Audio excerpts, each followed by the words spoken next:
good to have the opportunity to talk to people. All of you, well, I'm not sure actually what status you are, but a number of you will have just had communications from me in the last few days, just pointing out that we are getting set up, and we'll be back in touch with you as soon as possible about proposals on how we want to run things in the future. But before we do that, part of that process is listening to you people, so that helps formulate what proposals would be. We had a meeting yesterday in Auckland. You got some views from up there, and I would put some of those to you to find out whether you agree with them or have a different point of view coming from Southland. Oh no, not Southland, sorry. I'm from Southland, coming from the South Island. So, I just want to say that what I want to focus on is the part of the transition which is about how we're going to deal with the 1,700 odd greyhounds that are left, and how we're going to ensure that as we said, if you are helping us look after those greyhounds, how we can ensure you can afford to do that and transition out slowly to other opportunities. As we said, in the past decade, GRNZ has developed a rehoming program which has been working pretty successfully in the last few years, and certainly as we've looked at that, we see no reason to change that basic program, right? But if we're going to rehome 1,700 dogs in as short a period as possible, then we are going to have to upscale it, right? And I say if we want to rehome these dogs as quickly as possible, that is our objective, not because we want to stop paying you to look after them, but because for the dog's benefit, we do not want to be keeping dogs simply in kennels longer than is necessary. We want them to get to their forever homes, as it were. And so our objective will be to upscale those organisations who are currently doing it. I know there's lots of rumours going around about what's going to happen. I can tell you here, is our intention is to work with the existing rehoming agencies. We have talked to all of them, and what we have offered them is that we will provide them with some additional administrative assistance, etc., from the agency, in order that their work, which has been mainly volunteer work in the past, they can get a faster throughput of dogs through there. So we will assist them those, but we don't see the need to introduce new rehoming agencies. We believe, and the agencies themselves tell us, that actually they can upscale to a stage where we could potentially rehome the dogs that are left within the next 2 to 3 years, right? And that's our objective. So one, we will do that, but also we will do, in order to rehome those dogs, we need to increase awareness in the community. So we will be funding an awareness campaign, a promotion campaign. You will see we have our new website is actually up, and it's simply called the Rehoming Project, and that will lead into a nationwide publicity program through other media, social media, etc., about trying to increase awareness in the community about the pets that these greyhounds can be, and how easy it will be for them to look after them. So if we can increase demand on one side and increase our ability to have dogs ready for rehoming, we're confident that in a couple of years the job can be done. As we said, from the point of view of your major concerns, it is our intention that we will offer all existing owners the opportunity to enter a contract to continue to look after your dogs until such time as they are able to be rehomed, right? We said we will do that, and the intention will be that we will be able to put a contract in front of you hopefully within the next month. As I said, the issue, obviously, that you are concerned about is, okay, well that's all very well to say that you will contract us, but will you pay us enough to make that viable? As I said to the meeting yesterday, on our current estimates, we believe that a daily rate, let me go back one step. As I've said before, we do believe that we should be basing the payment simply on a daily rate per dog as the base. There will be other bits around. And I said to Auckland meeting yesterday, I said, well, on our calculations, we believe that the daily rate for the dog should be somewhere in the 20s, which people went there and said, oh, $20 is enough. I said somewhere in the 20s, not $20. Now, it'd be fair to say that the feedback from the other group was, well, we think it should be somewhere in the 30s. I said, well, that's probably not surprising. But, so I want to get your feedback on where you think that is. But also the issue that rose, because part of the argument from them about being somewhere in the 30s, was because of the extra costs of living in Auckland and doing all those things. So one of the issues I want to put to you is, should there be, whatever the rate that's decided, should there be a nationwide, should it be the same payment we pay people in Auckland as in Christchurch, or should it be in some way more cost related? So feedback on that. A couple of other issues that came up in relation to that. As we said, our intention just to, one of the issues that came up was that when racing stops, obviously your access to stakes suddenly stops. What I did say is that our proposal at the moment would be that at the time of racing stops, providing you have entered into a contract with us, then our intention would be that we would be paying you 1 month in advance. So that if you've got 50 dogs and we've calculated the rate or whatever, then we would provide, as from the 1st of August, that first month's payment in advance. After that, we think it will probably be fortnightly payments, but we're still working on that. But we recognise that we need to get that money to you in advance of you having the costs, not trying to reimburse you for costs. So be assured that that is how we're thinking of it. But one of the things we've said to you before in that, one of the issues for us in terms of contracting you to look after the dogs is that part of the quid pro quo would need to be that you assign the registration, the ownership of that dog across to the transition agency. So, because the welfare of that dog is then our responsibility, and we would be simply paying you to continue to look after its welfare and its socialisation, etc. Now, just a short circuit, one of the issues that arose yesterday that useful was a number of people saying, well, that's fine if we're having our dogs rehome, but what about if we want to keep our dogs ourselves? And my immediate answer to that had been, well, that's totally your choice. If you want to simply rehome your dogs as your own dog, then it simply becomes your rehome dog. But in the discussion, what I realised was actually there's another group, and that is that you may want to rehome a number of those dogs yourself, but you're not going to be in a position to do that straight off, right?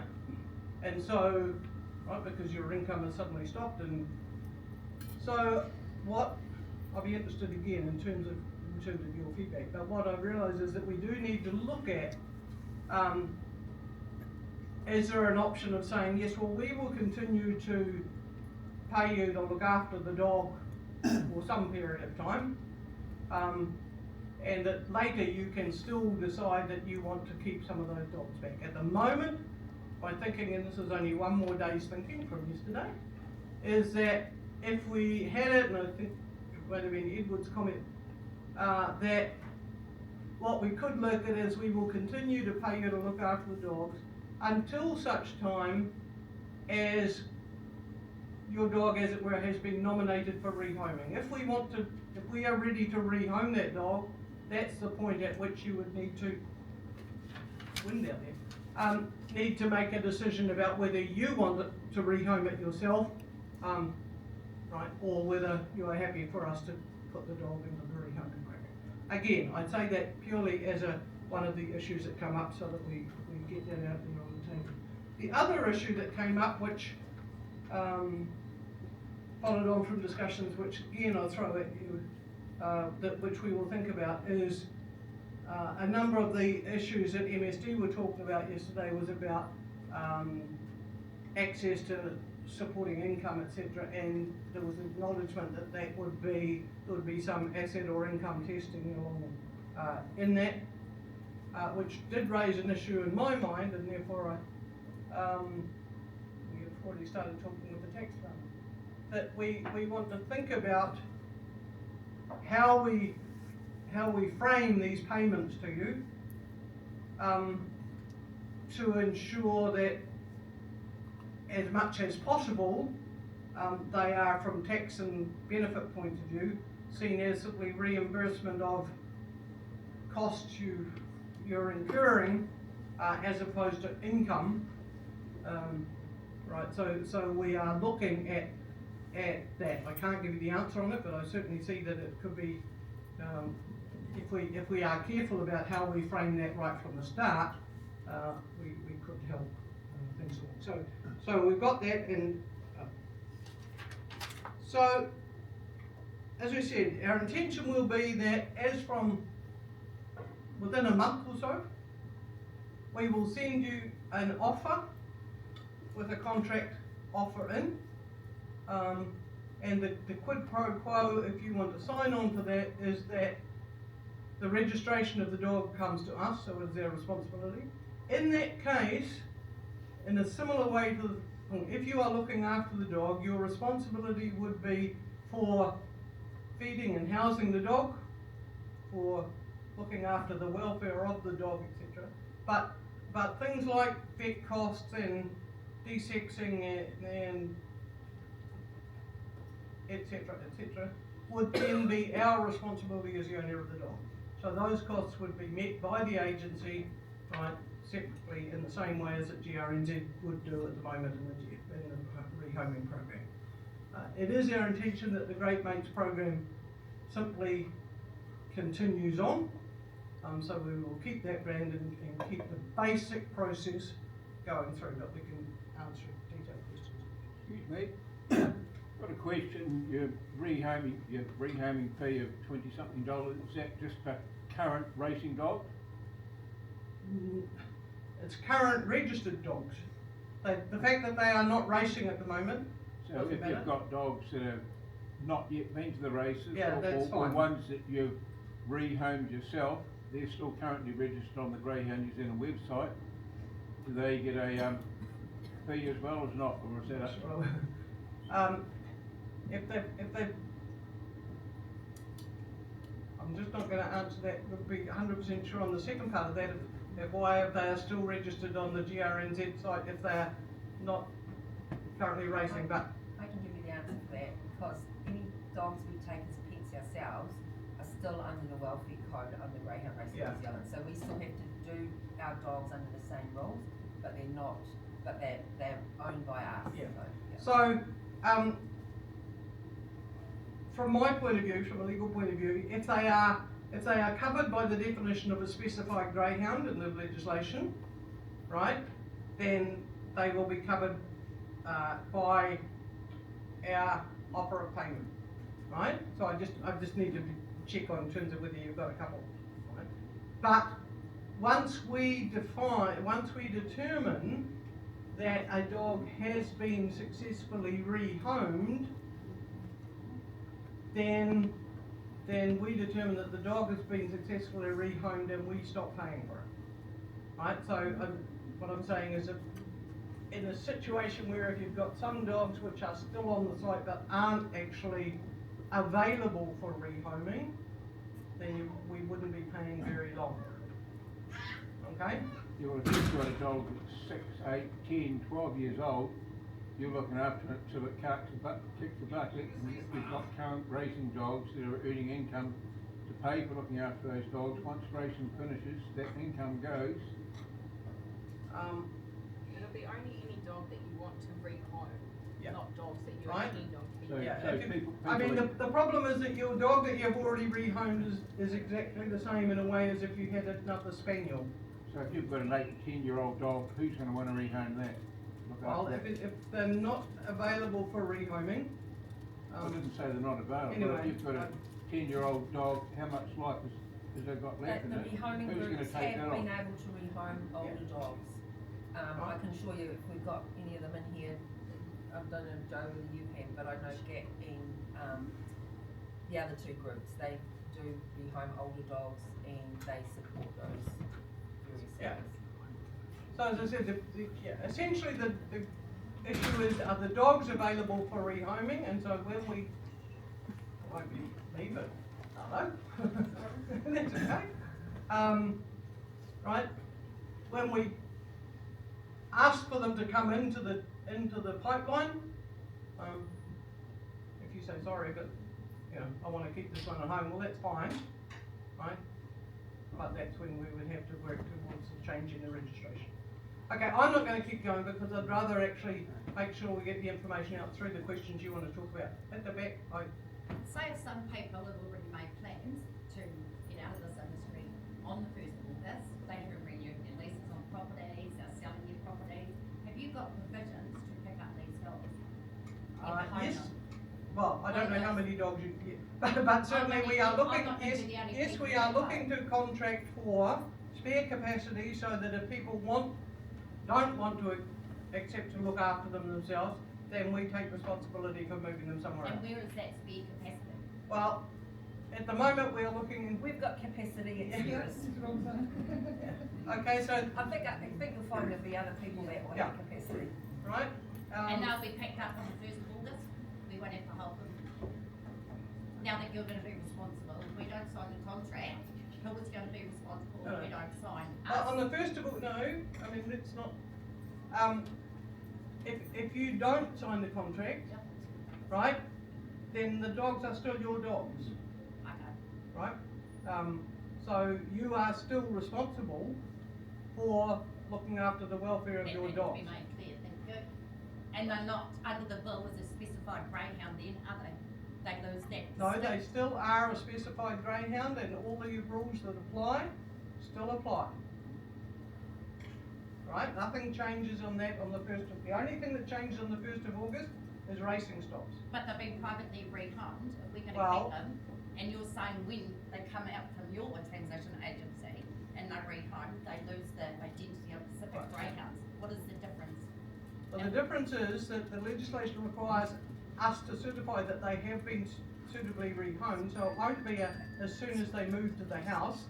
It will be some time after, and there's some policy discussions going on about how long that will take before they have been adequately rehomed. But because we have to, part of our responsibility is to be able to account for exactly where all those dogs are at any point in time. And we will know where these dogs are gone at all point in time? Sorry? Will us, as their old owners, know where they're gone? Or once they It go will into be your public hands, we it will lose be contact? public information. In regard to council registrations, the last day for payment for registration is 31st of July. On the 1st of August, Yeah. the dogs are yours. Well, if the dogs are ours, then it's our job to make sure they're registered. So you will be paying registrations prior to the 31st of July. We will be ensuring that we're not in an illegal situation. You know, we will actually make sure, and that's why we want to get decisions made about what is happening to these dogs well before the end of July. Right, so it's not our intention to leave owners with with costs, you know, which you shouldn't have to pay. So I know there's going to be some discussions on the rate that you're going to pay. So I first think would be easier for everyone to understand is how did you come up with the 20 something for everyone to, because obviously there's going to be a lot of arguments around what the value should be. But I think it's important for us to know how you came up with that figure and what you've included in that figure. Okay, so we've looked at various things. We've looked at what it's, what places like Great Mates, what it costs there per day for looking after dogs, right? So And how have you got that information? we've got that information through GRNZ, right? We've also looked at payments which have been made in other jurisdictions, like in Australia, etc. And we have also done work on it, we're a bottom up. I haven't done the work, but there are people in there, dog people have been on the sorts of things which, you know, from what dogs eat per day, what it costs to actually, you know, water and utilities and things, and the labour involved in the preparation of kennels, etc., etc. So we have done it from a number, and we come up with a different number each time we do it, right? So you know, and there is no one exact number, right? But what I'm saying is that generally it ends up, right? And when I say it's in the 20s, it's not going to end up at 20, right? It's going to be at the top end of the, you know, that's somewhere there. But and the argument from Auckland people, as I said, was, well, hang on, our costs are, you know, more than your average costs, and so it should definitely be up in the 30s. And you know, we are still working on that number, right? As I said, we haven't submitted our budget yet. We're still working on the number. But so the issue is, are the costs that we haven't, are there types of costs that you think we may not have thought of? Well, that's what we need to know. And secondly, you know, what is your attitude about national versus regional rates? Have you compared the prices to a normal boarding kennel that boards normal dogs, not greyhounds? Well, that has been raised. We don't believe that's actually the fair comparison. We you know, Why? because in fact we are not setting this. We are not trying to make this a sustainable kennel business, right? No As I one's said, saying it I now. know, right? I know. We are Right, caring for someone else's we are looking to move dogs through this pipeline as quickly as possible. We are not looking, right, to provide a profitable business out of looking for these. It can't be a profitable business if it's only got a 2 to 3 year sustainability. You're saying 2 to 3 years. Yeah, exactly. That's not a profitable business. Right, and that's why some of you may choose that you don't actually, right, you'd rather exit straight off, right? And that is one of the options that obviously we have to consider, right? Because and it's another one of the issues which we've been talking about in terms of that contract. We cannot be promising you 3 years worth of income, So right? before Because you- we are going to be wanting to move these dogs through as quickly as possible. Do you Well, we've got a already question. have contracts with the GAT organisations? Sorry? Do you already have contracts with the GAT organisations at the moment? With the rehoming organisations, we haven't signed the contracts, but we have their agreement that each of them are willing to enter into contracts. And what price are they? We haven't got a daily rate for them either. And is it GST included? Is it GST? Well, that will partly depend on how we define the payment, and that's, as I said, one of the issues that we want to sort out before. I don't, you know, I want to be careful, you know, at this stage that I am not talking about it as your income, etc. Because how we frame that will affect your tax income. But what I'm saying is that 20, 30 something, 20, right, will be the real benefit to you. Will each contract be the same or will they be individual? Well, that's no. Well, we want to have a basic form contract, which is pretty much the same for everybody. But that's what I'm asking you do you think there should be regional rates, because some people would argue that the costs are different in different regions, or whether it should be, one for all. It has to be different because if, like, say our property's got 240 dogs, we need more staff. So if you give us $20 a day, our staff are going to be working for less than minimum wage. Yeah. What? But hang on. But yes, if you've got, it's 20 something, right, per dog per day. So it's not just, right. So if you've got more dogs, you'll also get more income. So you'll be able. You can still staff. At the moment, we're getting $20 a day when we're earning an income. Yeah. We lose our income. Our staff are going to get less than $20, an hour. Oh. Because we won't have funds to pay them, which is illegal. As I said, all right. I didn't say $20 a day. I said. No, but that's what I'm saying. It's got to be different Yeah. for everybody. Well. Because how are they going to get staff? No. Yeah, but so the issue is whether you want different rates according to the number of dogs you're having, or whether you believe, right? Because, right, are we arguing that in fact if you've got 100 dogs, there are economies of scale, and that 4 people can handle 100 dogs, right? But you still need 4 people to handle 2. Careful which way we argue here, right? Because at the moment we are thinking. 10 dogs per person. Sorry.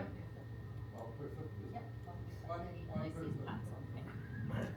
So I just want to circle back to the boarding kennel point again, just to also remind that we are now being expected to do behavioural work with these dogs while they are boarding at our kennels, waiting for rehoming. So you've got to remember, we're not going to be trying to profit off these dogs while we care for them. We're also going to be expected to be doing additional work that a boarding kennel does not do. Yeah. So that is where we're trying to argue that the only fair comparison rate that you can compare it to is a boarding type situation. We are Absolutely. caring for someone else's dogs, essentially now. We're giving up those dogs. We are now caring for them on a day-by-day rate, where those dogs could leave at any point, just like a boarding kennel dog comes in and out of a kennel facility. And then on top of that, we're also going to be required to do behavioural work with those dogs while they are here in our care, which a boarding kennel does not do.